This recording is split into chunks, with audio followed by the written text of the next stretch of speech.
Hola, al populismo le pasa un poco como a la demagogia, en el sentido de que son dos expresiones políticas que son consideradas apestadas. Nadie se define a sí mismo como demagogo. No hay ningún político populista que diga yo soy un político populista. Y sin embargo, a pesar de tener mala prensa, bueno, la demagogia tiene mala prensa desde hace miles de años, a pesar de tener tanta mala prensa, pues siguen funcionando, siguen operando, siguen existiendo y a veces siguen prevaleciendo. La explicación obviamente tiene que pasar por el hecho de que tienen resultados políticos.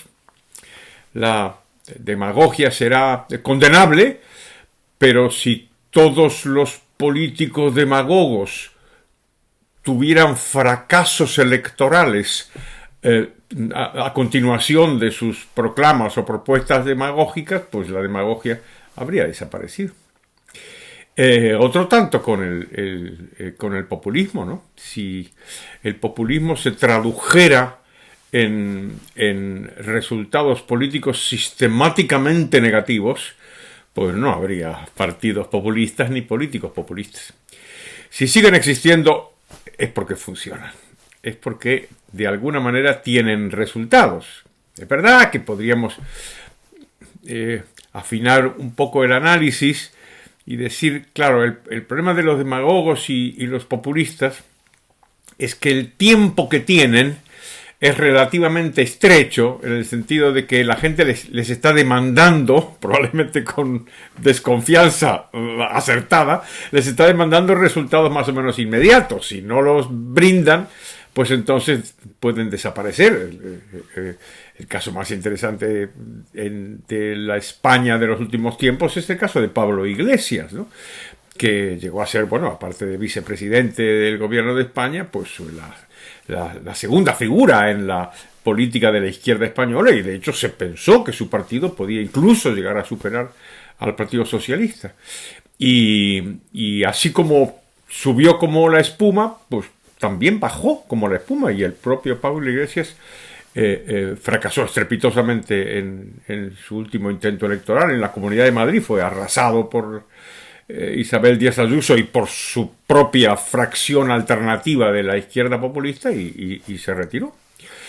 Entonces uno podría decir sí, que efectivamente puede tener, digamos, como la mentira, patas cortas, la demagogia y el populismo, pero funciona al menos durante un tiempo. Entonces, como funciona, y como al menos durante un tiempo tiene éxito, en algunos casos un éxito muy notable, como fue el éxito del partido Podemos en sus primeros años, ¿se podría plantear la posibilidad de ser un populista desde el liberalismo? ¿Puede concebirse un populismo liberal? Esto lo consideré hace unos años en un artículo sobre el nuevo populismo en América Latina, que puede encontrarlo usted en mi blog, en carlosrodriguezbrown.com. Y la verdad que fui bastante desconfiado en la posibilidad de un populismo liberal. Y mantengo esa desconfianza por todas estas características que le he comentado hace un momento. Leí un ensayo de un profesor de la Universidad de Alabama que se llama George Hawley, que me hizo volver a pensar sobre esto, ¿no? Porque lo que dice el profesor Hawley es que las opciones liberales, o digamos liberal conservadoras, si usted quiere, son fundamentalmente antipopulistas, son inherentemente antipopulistas, ¿no? En algunos casos la vieja tradición era tan poco demagoga, digamos, tan poco buscaba halagar a las masas, que se podía postular que era la posición justo contraria, digamos, que era una posición más bien abiertamente minoritaria, o si usted quiere incluso elitista, ¿no? Decía Edmund Burke que le decía a sus electores que él como su representante iba a buscar el interés superior del país utilizando su juicio, y que desde luego no iba a ser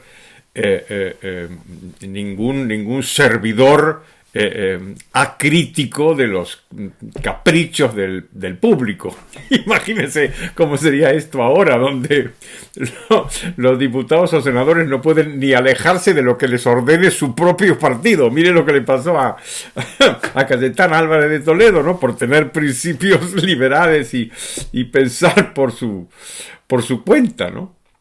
Cita también un libro de un historiador que se llama Critchlow, que lo que hace es darle la vuelta a estos argumentos, ¿no? Y dice que, bueno, que en realidad se podía plantear una defensa del populismo, una defensa de este concepto tan criticado. Pero, ¿cómo lo presenta Critchlow? Lo presenta alegando que los movimientos de protesta pueden tener utilidad política. No que siempre la tengan, pero que la pueden tener, en el sentido de que fuerzan a los partidos políticos y a los gobiernos a atender a demandas del público que pueden no ser atendidas. Entonces, claro, uno podría decir, no, pero cuidado con esto, claro, los movimientos populares rápidamente son captados por los movimientos de izquierda, antiliberales, populistas, etcétera, ¿no? Pablo Iglesias todo el día hablando de movimientos sociales, claro, porque estamos suponiendo que los movimientos sociales son las clásicas manifestaciones de la izquierda, populistas, antiliberales, antiempresariales, anticapitalistas, siempre a favor del aumento del gasto público, etcétera. Pero claro, lo que plantea este libro es que esto no es necesariamente así. Y recuerda algunos casos que son muy famosos. Por ejemplo, en los años 80 hubo protestas en Estados Unidos en contra de los impuestos. La famosa Tax Revolt de varios estados, en particular el estado de California.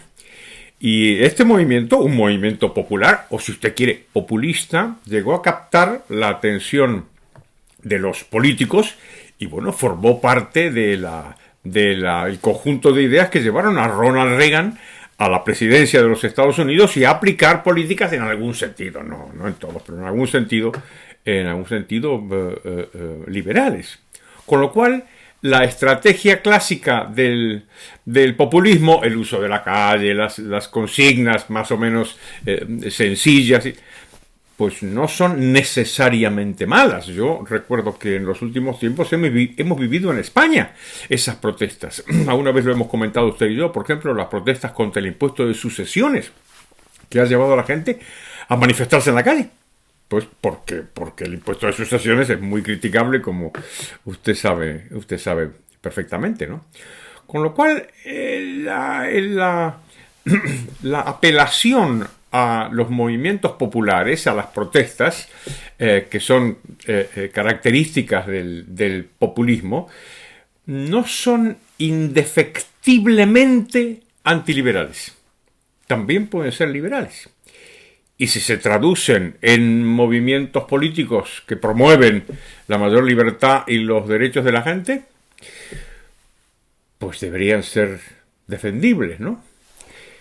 Digo esto con matices. Mantengo mi desconfianza de muchos años del populismo liberal, precisamente por su carácter simplificador, peligroso, que apela a recetas más o menos mágicas, que le pueden ser aplicados también el problema el cortoplacismo de los populistas, pero hay algo en el fondo que puede tener un poco de razón, en el sentido de que no todo el movimiento popular necesariamente tiene que ser antiliberal, aunque muchísimas veces lo sea, y después porque también nos manda un mensaje, ¿no? A los propios liberales, que a veces quedamos reducidos a grupos muy pequeños y no damos el salto a difundir mensajes que yo creo que son buenos, y al ser buenos, ¿por qué no van a tener el apoyo popular? Bueno, pues muchísimas gracias como siempre. Le pido que se suscriba, que le dé a la campanita de las notificaciones y al me gusta, si le ha gustado. Muchas gracias y hasta pronto.